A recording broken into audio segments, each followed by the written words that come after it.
Hello everyone. In last lecture, I explained about planar graph, Euler formula, and the true corollaries of the Euler formula to prove that K5 and K33 are non-planar. So our next job is how to check planarity. No doubt we have discussed Euler formula. So one way is always to check the planarity by Euler's formula, and the simplest way is by redrawing that graph.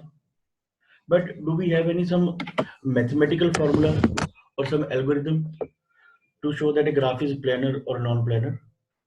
So for that purpose, so there are two concepts. So one concept is by applying Kuratowski's theorem, and the second is by applying geometrical dual. So what is Kuratowski's theorem? So for studying Kuratowski's theorem, we have defined Kuratowski's first graph, Kuratowski's second graph. First graph was K3, and the second K5, and the second graph is K33. And we have shown using Euler formula that those two graphs are non-planar. Now, what is Kuratowski's theorem?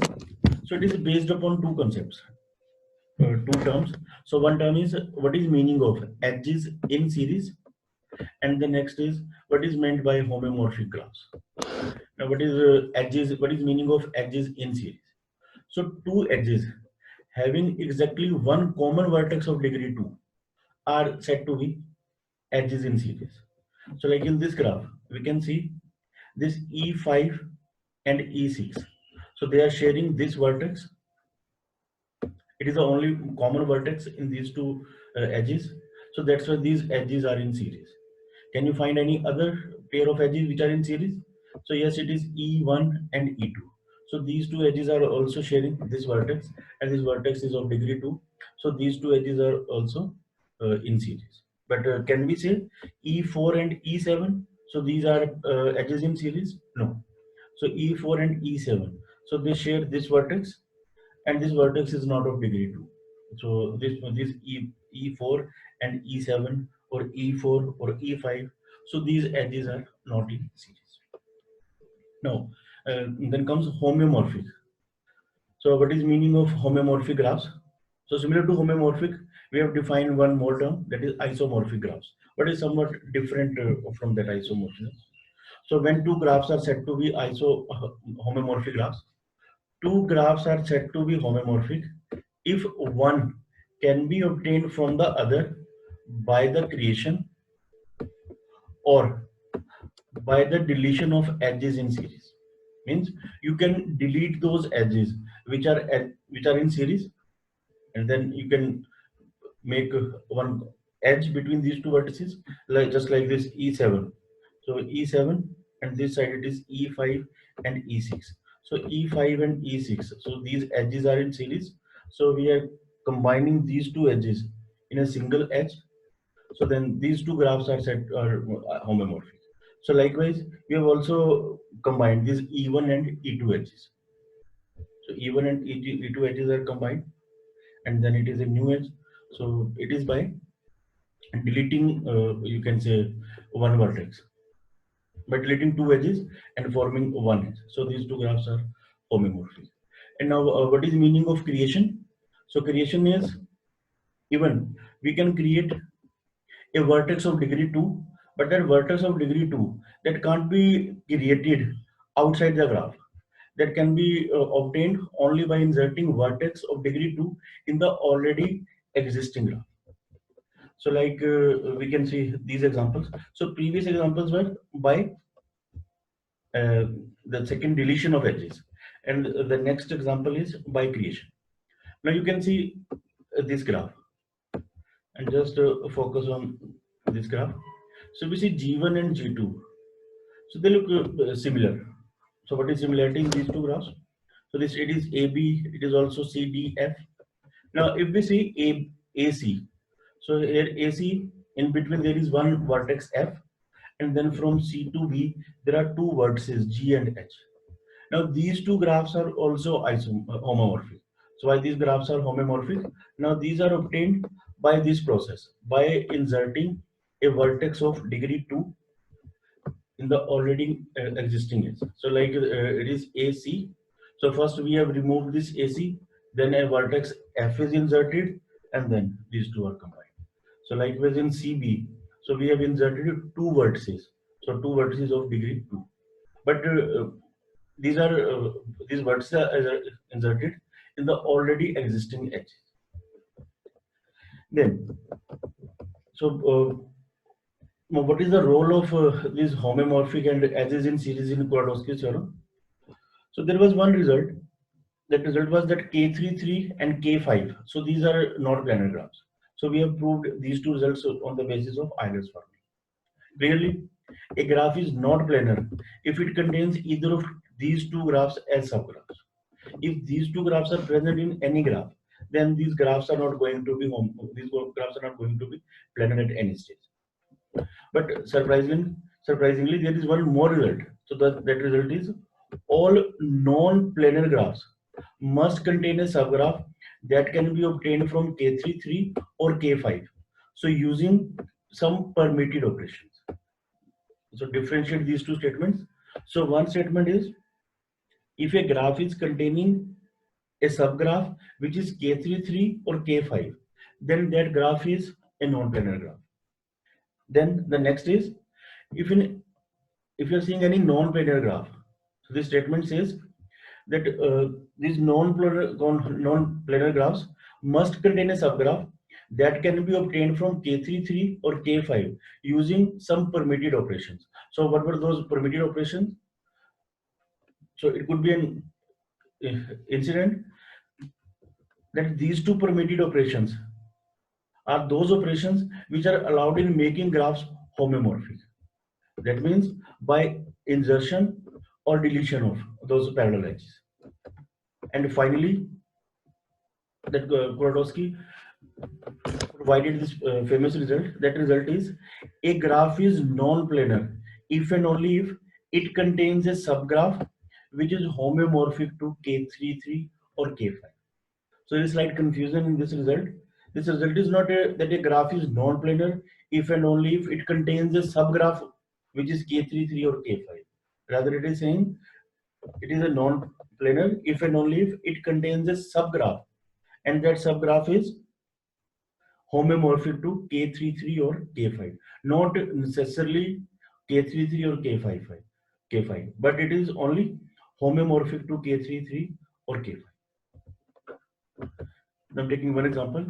Now using Kuratowski's theorem, determine whether this graph G, so this graph G is planar or not. So this graph G, so it is containing A, B, C, then I, G, so these number of vertices. So this A, B, so these are the vertices. So Kuratowski's theorem. So Kuratowski's theorem is based upon finding a graph similar to K5 or K33 within the main graph. So remember, in any graph, parallel edges are not affecting planarity, or loops are not affecting planarity. So one of the best way to check planarity is first remove parallel edges or those loops. So if in this graph, I remove parallel edges. So these are the parallel edges. So like I and G. So these are connected by this edge and are also connected by this edge. So I'm removing this K. Now I'm removing this H, and then I am removing this J. So if I remove these three edges, so I'm getting a graph of this type, and it is our ideal K5. So if I just compare these two graphs, so you can see these two graphs are homomorphic. So why these two graphs are homomorphic? So this graph is just similar to K5. The only difference is this edge GC. So this edge GC, now it is containing three extra vertices, and then that means it is the process of inserting three vertices with degree 2 within this edge GC. Means first we have removed GC, and then we have connected this GC by one vertex, and then we have added one more, and then one more. That means this graph is homomorphic to this graph. So that means this graph, it is containing a subgraph So which is homeomorphic to K5. So then this Kuratowski theorem says this graph is non-planar. This graph is not going to be a planar graph. Though it is not a simple process to identify K5 or K33 within a given graph. So it is not a simple process, but still you can manage. I'm giving you one example for homework. So just check. I'm giving you the answer. So this graph is non-planar. This graph is not a planar graph, and you have to show by Kuratowski's theorem that this graph is a non-planar graph. And the hint is it will be homeomorphic to K3. So we have covered one part. So that part is how to check planarity on the basis of Kuratowski's theorem. So Kuratowski's first graph K5, Kuratowski's second graph K33, and then Kuratowski's theorem. So what is Kuratowski's theorem?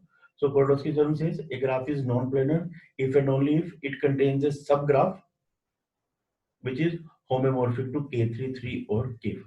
So for K33, so you can refer this example. For K5, you can take this example, and for K33, you have to solve this question.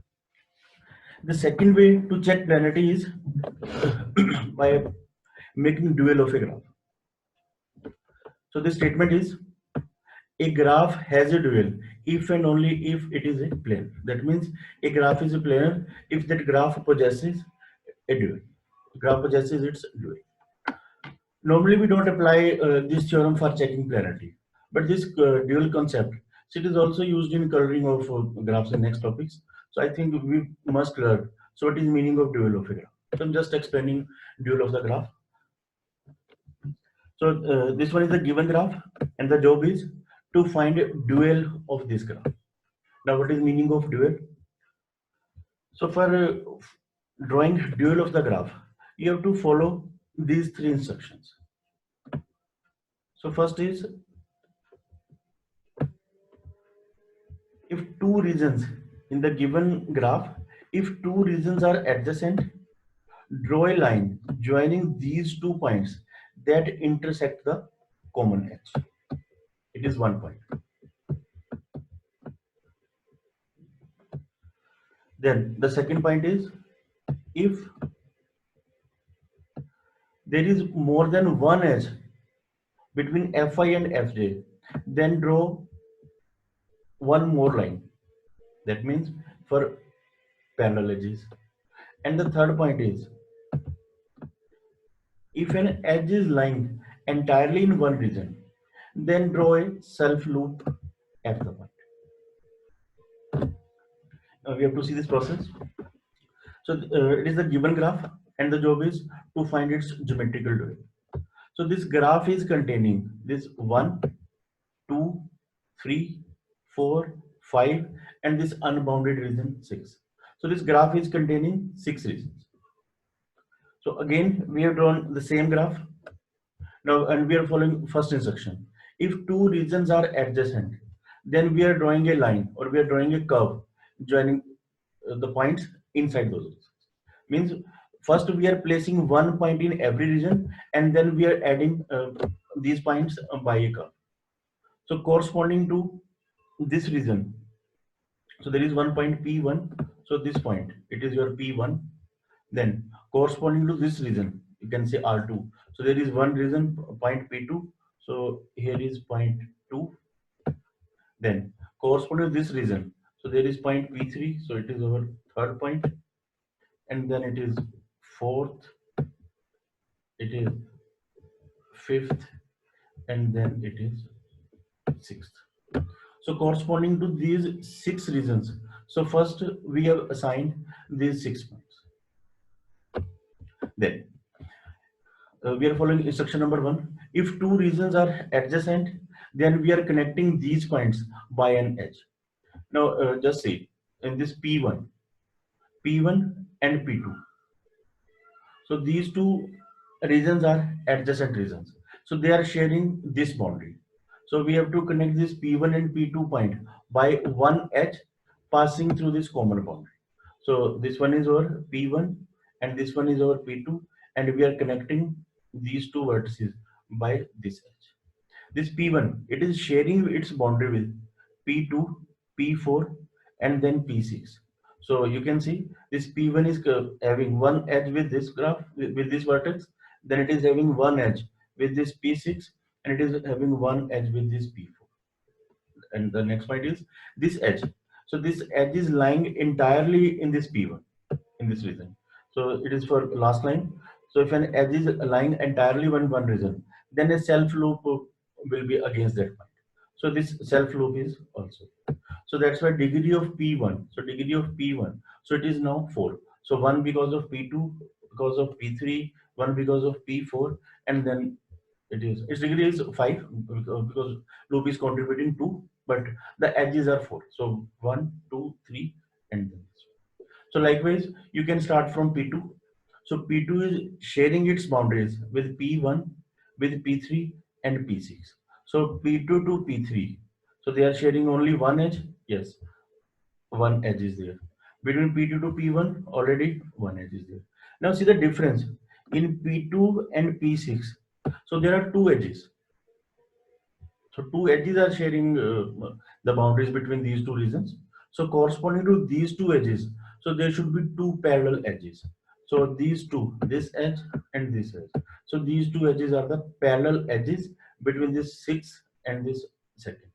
So similarly, you can trace the other edges, and finally, so we are getting this graph as a dual of given. Now, what is the property of this dual graph? So if n star, e star, and f star are the number of vertices, edges, and regions in the dual of the graph, then number of vertices are equal to number of regions. You have already seen that corresponding to every region, there is one vertex. Then edges remain same, and then the number of regions in the new graph are equal to number of vertices in the previous graph. So if you want, you can even apply this result for proving that a graph is a planar or non-planar.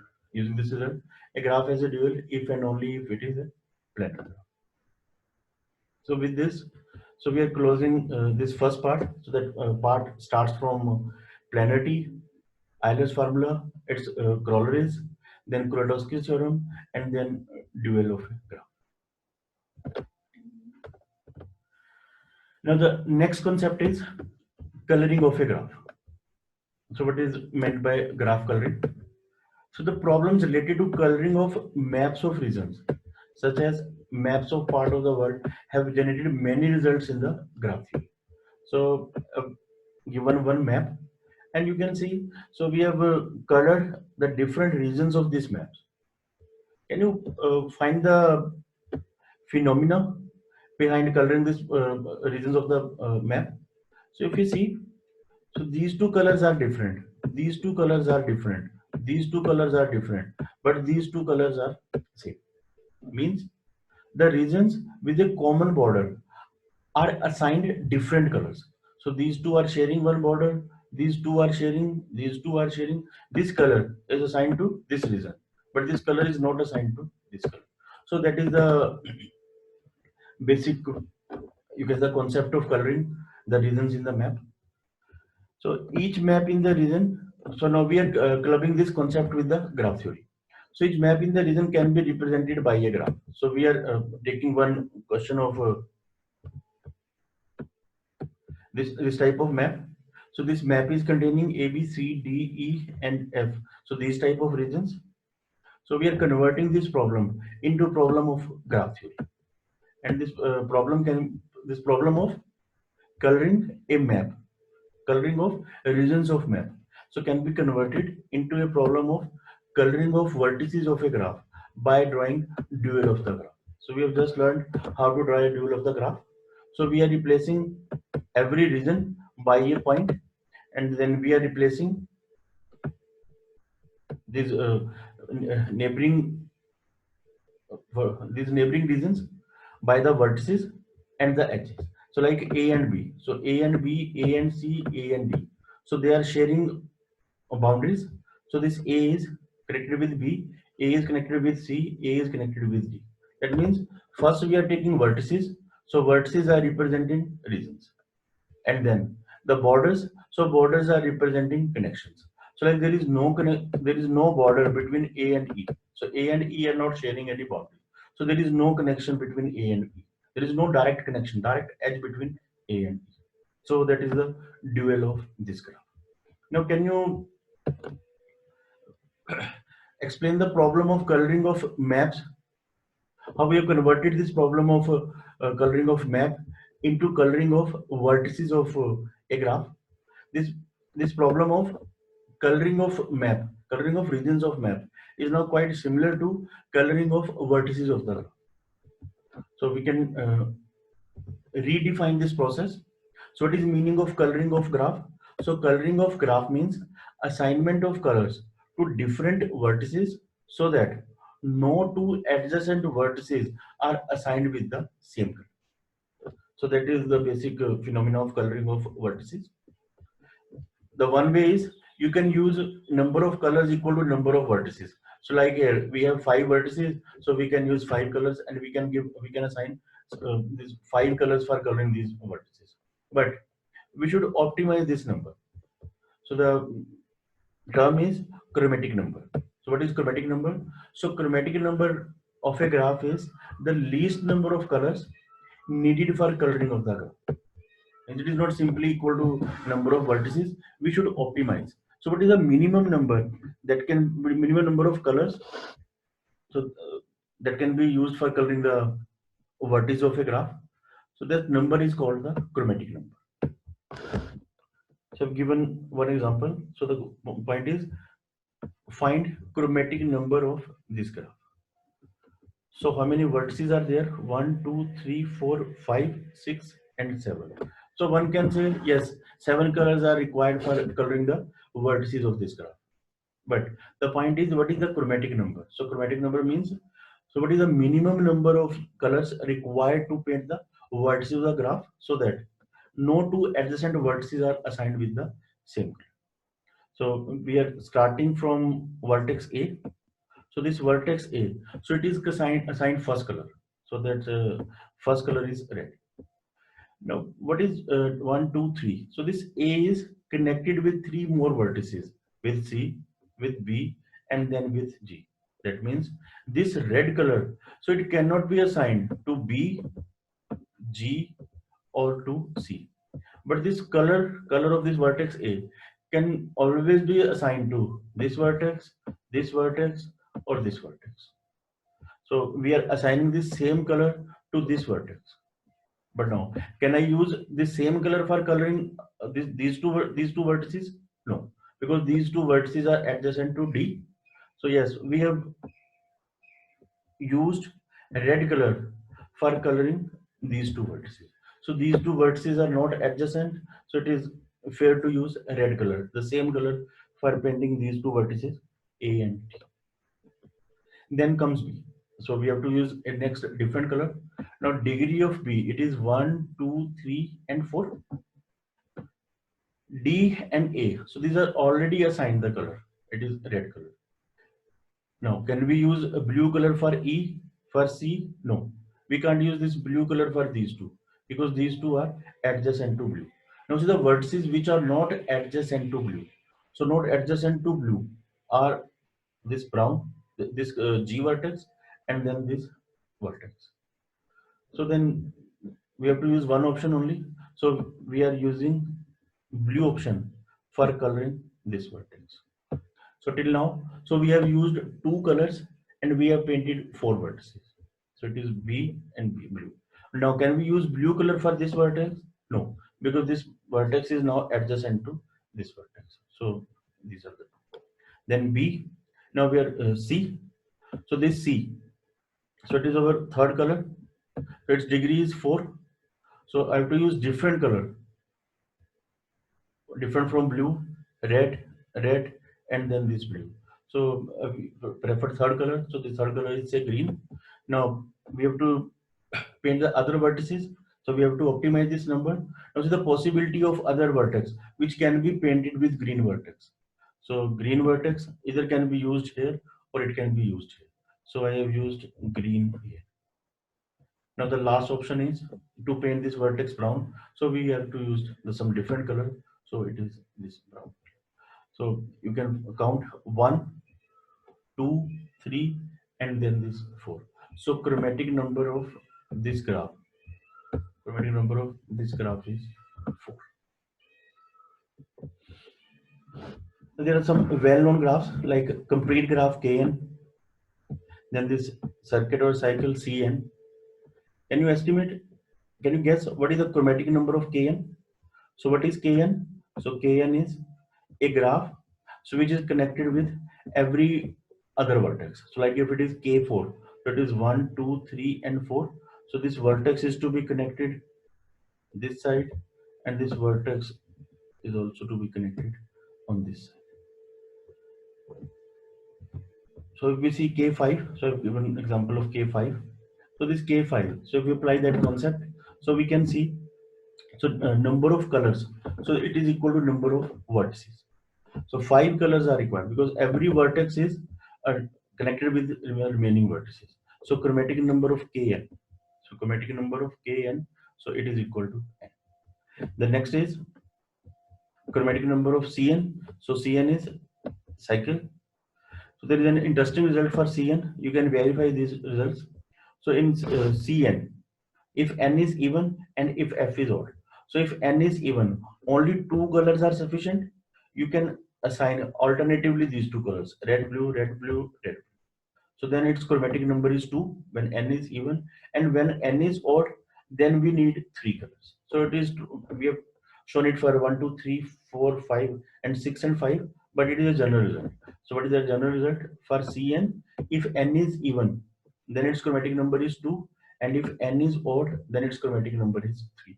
And for Kn, chromatic number is 9. Then is what is the chromatic number of complete bipartite graph Kmn? So if you remember Kmn, so Kmn is a graph of this type. So it is K33. So this type of graph, so it can always be colored using 2 colors. So this complete bipartite graph, it is 2 colorable.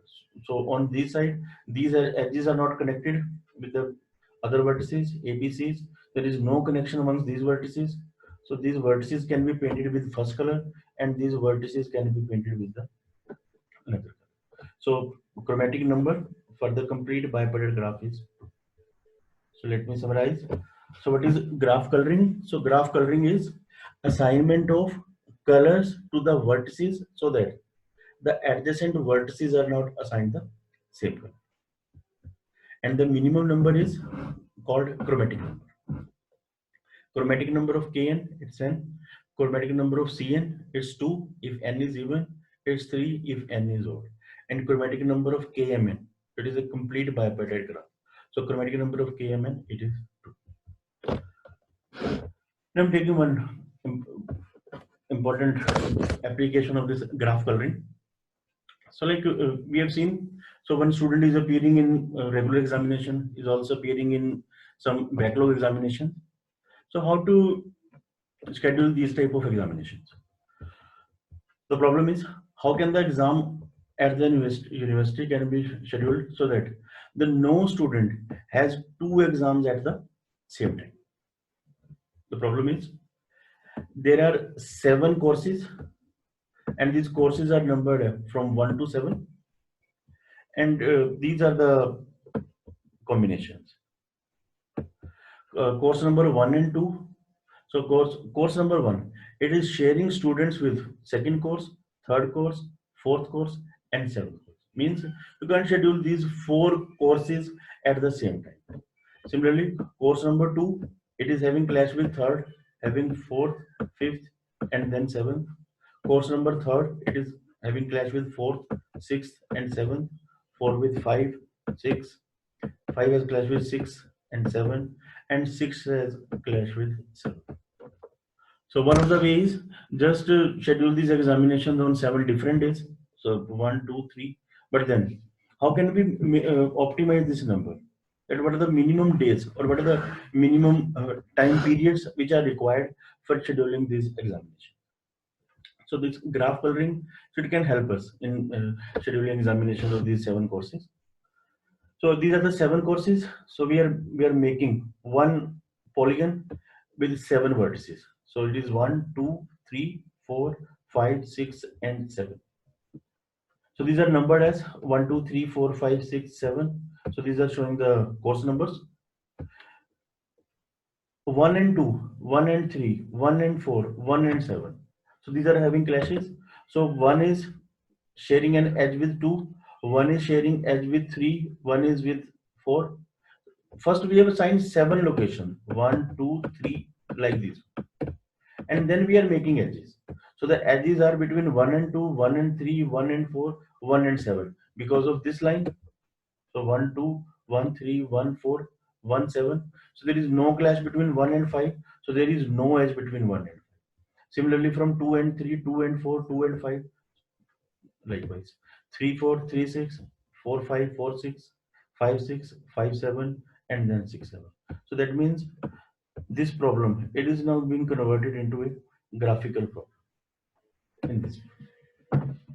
And then using the previous process, so we have tried to assign colors to these different vertices. So then we see, so there are 4 different colors which are used for coloring this graph, or you can say chromatic number of this graph, it is 4.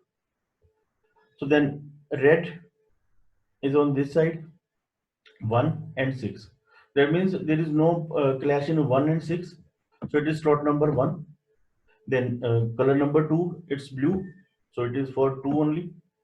And then third, so it is 3 and 5. So this third, and then this fifth, and then 4 and 7. So in this way, we have covered all the 7 courses in just a time of 4 slots only. So that means only 4 slots are required for conducting examination of these 7 courses.